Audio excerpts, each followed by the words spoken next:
जरा देर ठहरो राम, हो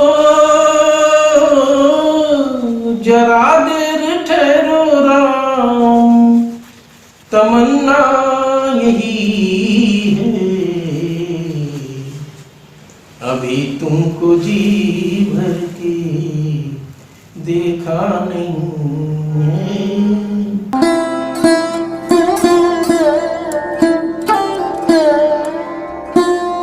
आप सभी को प्रणाम। सत्य सनातन की जय। साथ में जय श्री राम। ईश्वर की असीम अनुकंपा से, गुरु महाराज की असीम अनुकंपा से हम सभी लोगों को भगवत चर्चा करने का परम सौभाग्य प्राप्त होता है। गुरु वंदना कर लेते हैं। बंदो गुरु पद कंज, कृपा सिंधु नर रूप हरि, महामोहतम पुंज, जासु बचन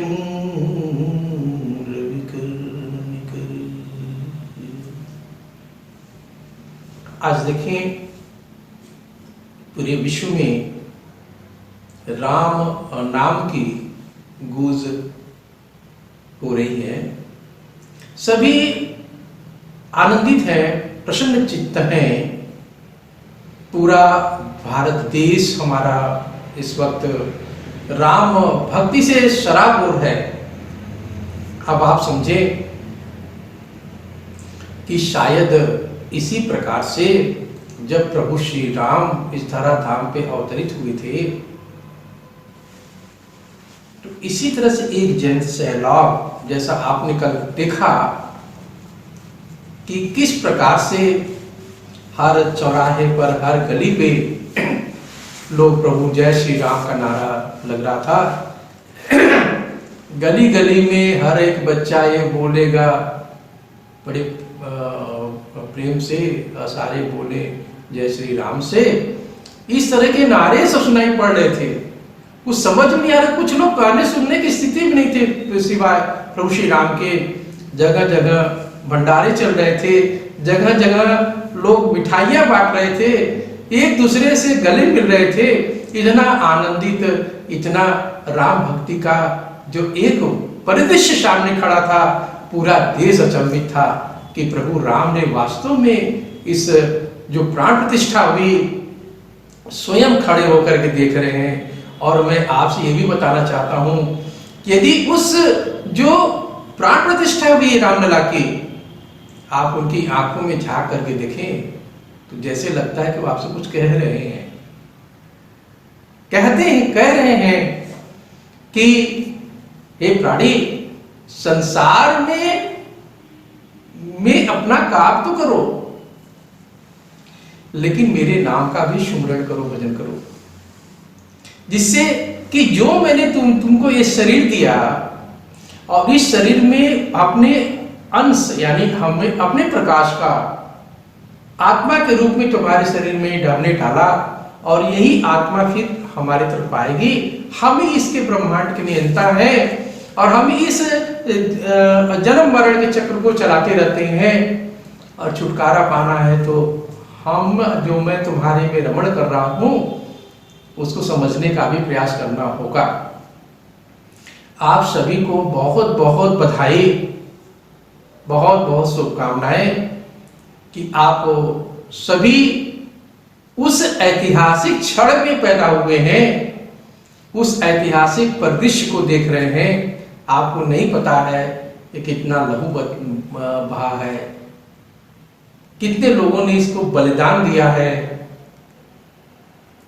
और इधर 500 साल के बाद बाबर से शुरू होती है कहानी, और आज हम सभी लोग प्रभु श्री राम को जो तंबू टेंट में पड़े हुए थे, उनके पास जाने का पहले रास्ता भी नहीं था। कितने कितने परिवर्तन हुए, कितने कितने संघर्षों के बाद तो आज हम सभी लोग ऐतिहासिक क्षण के भागीदार बने और ये कह सकेंगे कि हाँ, मेरे जीवन काल में प्रभु राम का की प्राण प्रतिष्ठा हुई, रामलला की प्राण प्रतिष्ठा हुई। हमारी कई पीढ़ियां ये बताएंगे कि हमारे पिता थे, हमारे दादा थे, हमारे परदादा थे, उनके समय में ही ये विशाल मंदिर प्राण प्रतिष्ठा का कार्यक्रम हुआ था। आगे इसी से संदर्भित एक कथा हम आपको लेके आगे चलते हैं।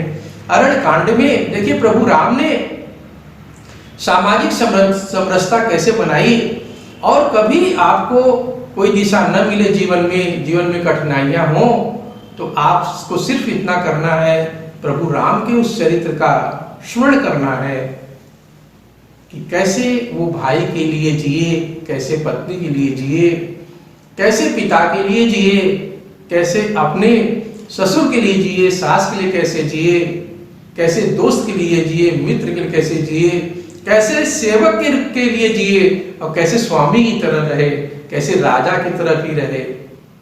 इन सब चरित्रों को आप सोचिए, उनके जीवन में कितनी कठिनाइयां थी। वो तो राजा थे, महाराजा थे, चाहते तो अपना जीवन बहुत आनंद से गुजार सकते थे, लेकिन नहीं, उनका कहना ही भी यही था कि यदि हम जंगल नहीं जाएंगे तो हमें कौन भगवान मानेगा। आगे कथा लेके चलते हैं। प्रभु राम की गुणानुवाद करना भी है, तो हम लोग कथा में इस तरह श्री रामचरितमानस के अरण्य कांड की कथा को लेके चल रहे हैं। आगे कथा इस प्रकार आती है कि जब वन में भगवान राम विचरण कर रहे हैं लक्ष्मण और सीता जी के साथ में, तो हड्डियों का ढांचा देखते हैं और चौंक जाते हैं। मुनियों से पूछते हैं कि ये क्या है, तो मुनिजन कहते हैं कि यहाँ पे बड़े बड़े ऐसे बलशाली राक्षस हैं प्रभु, जो हम लोग को मार करके खा जाते हैं। उनके आंखों में आंसू आ जाता है भगवान के। कहते हैं, प्रतिज्ञा लेते, क्या प्रतिज्ञा लेते हैं? निश्चर ही न करऊं मही भुज उठाई पन किन्नी, सकल मुनि के आश्रमनी, जाई जाई सुख दिन। प्रभु कहते हैं कि अब इनका मैं इसको धरा विहीन कर दूंगा इन राक्षसों से।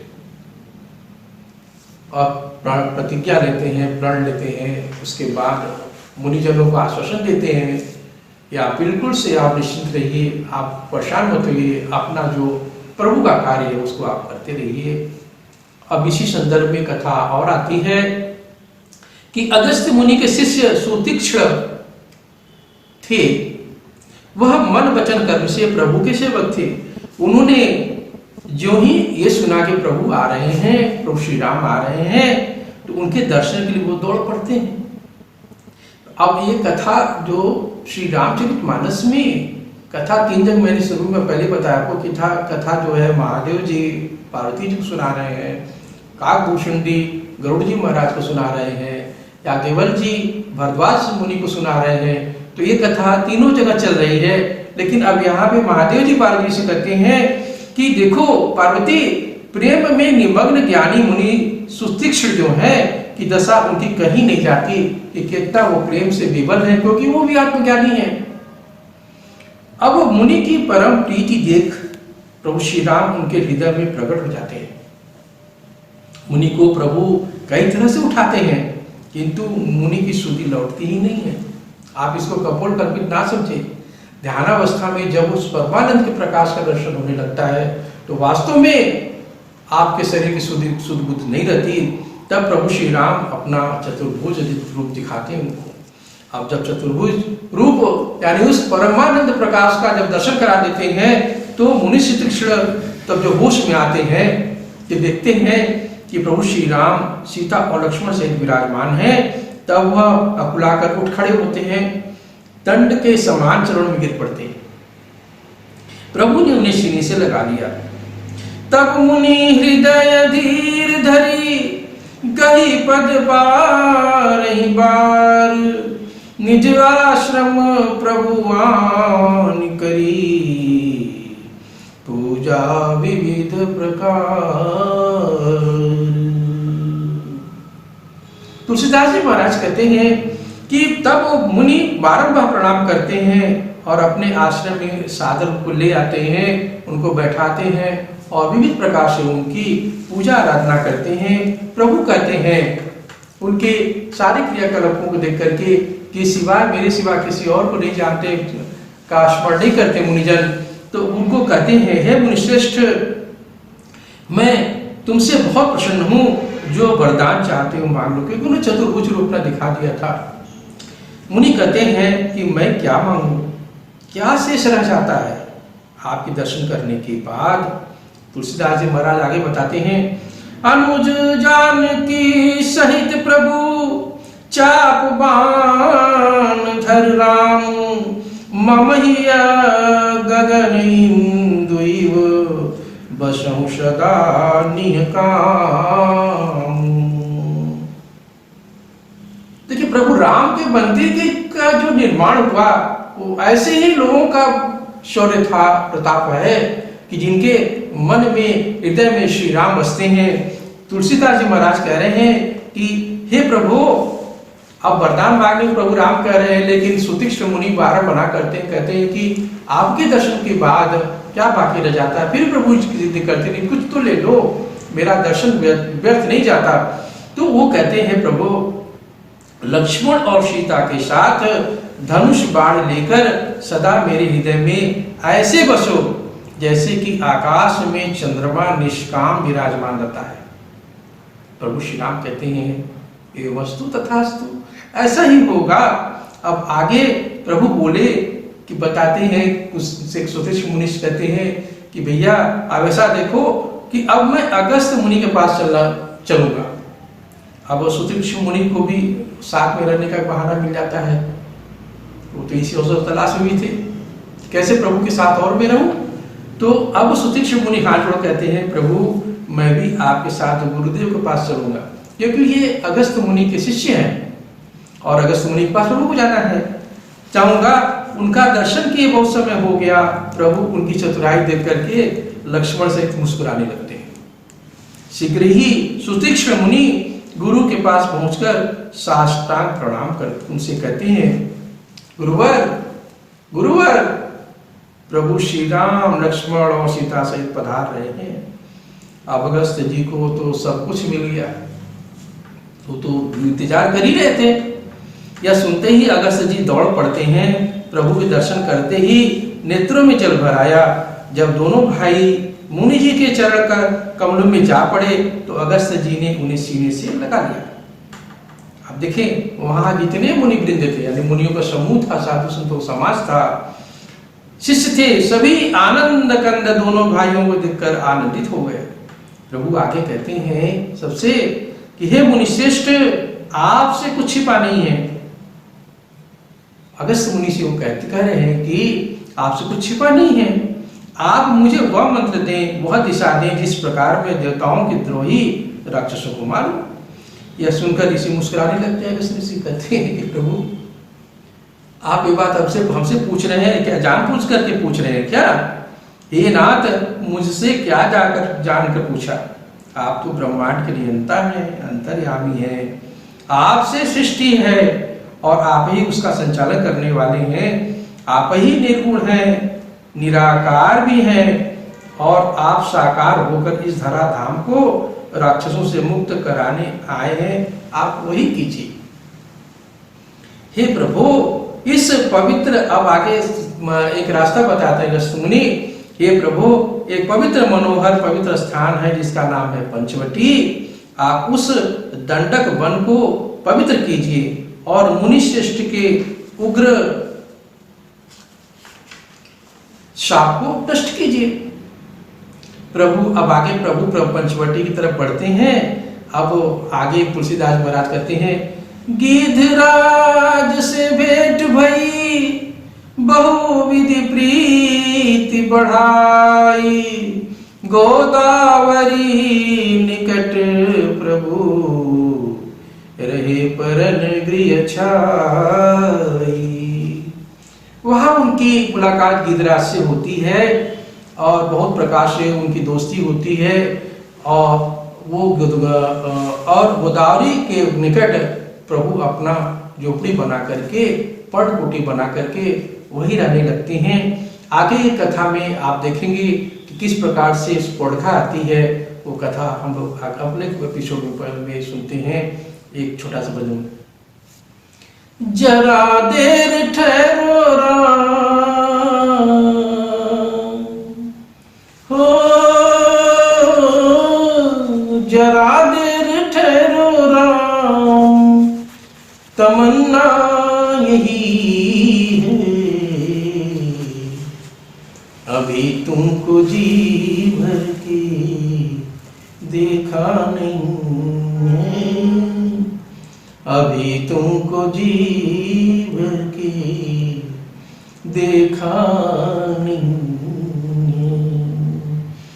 कैसी घड़ी आज जीवन की आई, अपने ही प्राणों की करते विदाई। कैसी घड़ी आज जीवन की आई, अपने ही प्राणों की करते विदाई। तो मैंने इसमें थोड़ा सुधार भी किया है। अब ये अयोध्या, अब ये अयोध्या हमारी हुई है, अभी तुमको जी भर के देखा नहीं है, अभी तुमको जी भर के देखा नहीं है। जरा देर ठहरो राम, तमन्ना यही है, अभी तुमको जी भर के देखा नहीं है। जय श्री राम।